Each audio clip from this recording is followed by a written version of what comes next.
నచ్చలేదు. మీ వైఫ్ రావాలి కదా బ్రో. బ్రో బిగ్ బాస్ నన్ను అమ్మన్నారు, మా వైఫ్ చూడలేదు అన్నావు కదా నా వైఫ్ చూసిందని. మా వైఫ్ చూడలేదు బ్రో ఎపిసోడ్. చూడలేదు, మా వైఫ్ చూసి నాకు చెప్పి మీ వైఫ్ చూసింది, మీ వైఫ్ రమ్మను బ్రో. అమ్మన్న మా వైఫ్ కాదు, మా వైఫ్ అప్పుడు ఇద్దరు వచ్చేవాళ్ళు పెట్టించుకున్నాను ఇక్కడ.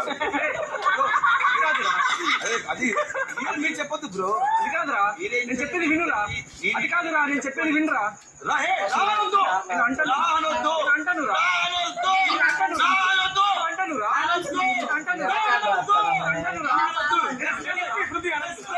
ఏం చేయాలి? nomination is the best man for this. bro. No, bro. Very nice, guys. Good one. Okay నువ్వు గౌతమ్ నువ్వు అదే జోనర్కి వెళ్ళిపోయినావు. నువ్వు హారికని ప్రపోజ్ చేస్తే ఎలా చేస్తావు? ఫస్ట్ పెదాలు తడుపుతాడు. నాయి నీదే మాకు నువ్వే చెప్పు. దగ్గర కూడా రానియదులే. మంచి ఏదైనా